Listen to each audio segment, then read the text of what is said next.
Hey, good morning, everyone, or good afternoon. This is Bill from Competition Cars, and today we're working on a 1976 Oldsmobile 98 Regency Coupe, 29,000 original miles with original paint on it. And we're going to do a little video on the paint correction. We've done one before briefly, and I still get a lot of questions asked about how we find these cars so nice and all that. Well, typically when we get them, they've been in the hands of someone that maybe didn't have access to a garage, or maybe didn't have access to properly maintain or, paint correct the car. And there's, every car is a little different. You have old cars that have single stage paint. You've got newer cars that have base coat, clear coat. You've got older cars that have been partially painted with base clear and still have some original paint on it. GM paint can react differently than Ford paint versus Chrysler paint.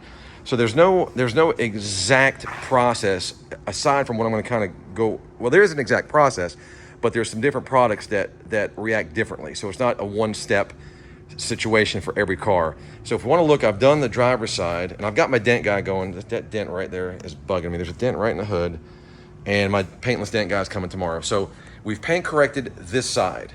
Now this is the original paint from 1976. Look at the reflection of that fluorescent light. Okay.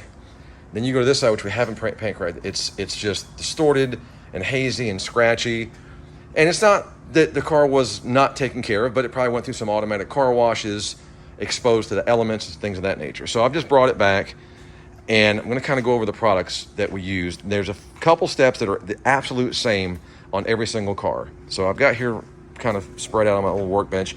And yes, it's messy. I work a lot back here. I try to clean it, but it gets dirty again. So in that Meguiar's, that's just soapy water. We just had a leftover bottle of Quick Shine, so that's not Meguiar's Quick Shine. There's soap and water in there and a clay bar. So you want a clay bar. Well, first you want is hand wash the car and get all the grit and dirt off the car. Then you clay bar it. Then what I do is I use the products in those bottles as Menzerna. That's a compound and that's a polish. I've just had a lot of success. Your buffer makes a difference. We have two Rupes buffers. That's the cutting compound with the cutting pad, and that's the polishing compound with the polishing pad. Then after you do these first three stages, the fourth and fifth stages can vary from car to car, and all these products that I have here are good products. I love them all. They're all very similar. What the difference is how each reacts to the paint that's on the car. So typically we'll do the first three stages, and then we'll have to play with the final stage. I like this Chemical Guy stuff. I know some of you guys are not crazy about their product, but that stuff seems to work pretty good. It has a ceramic coating feature to it, which works really good. This Colonite, that's a really old school wax that they used to use, and they still may use. It was used on bowling alleys. You know how slick the bowling alley floor is, and it was produced back in the 1930s. That's really good for darker colored single stage paint.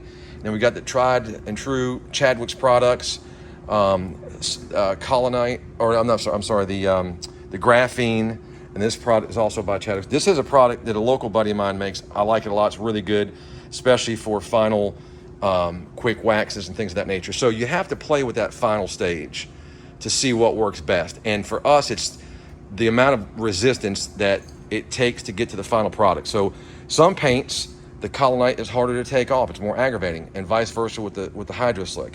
And these products are just like a final stage. It really makes everything pop. So like I said, there's a Graphene. There's also a product there that has the ceramic coating product in it as well. And then of course you've got your traditional ceramic coating, which can be put on. That's a whole nother process.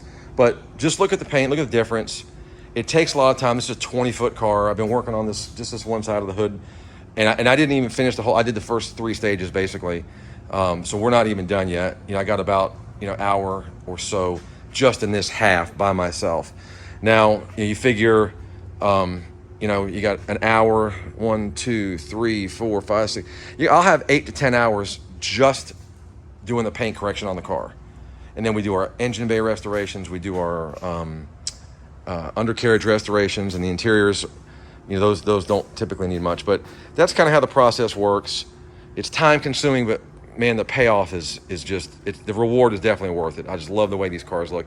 And you got to figure that paint is from 1976, so it's held up very well.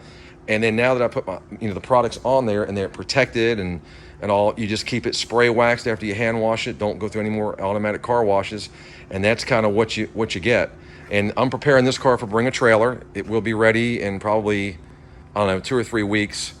By the time I do everything I want to do to it, we service them, and then it's got to go through the process of being accepted on Bring a Trailer, which is another month, and then it's a 7-day auction. So I'll have this car for probably close to 2 months before I actually net a sale. And you know what? I love these cars. I would love to keep each and every one of them.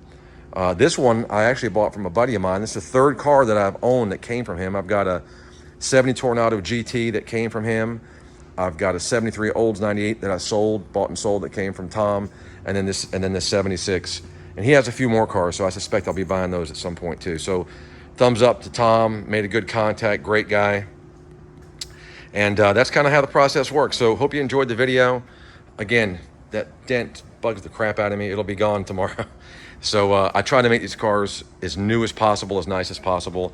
And like I said, this is the last year, the big body, the last year, the 455. So I suspect this car should do pretty good numbers when I'm done with it. So thanks for looking, guys. Subscribe. If you have any questions, put them in the comment section. I'll be happy to answer them for you. And excuse the very, very messy shop. Thanks.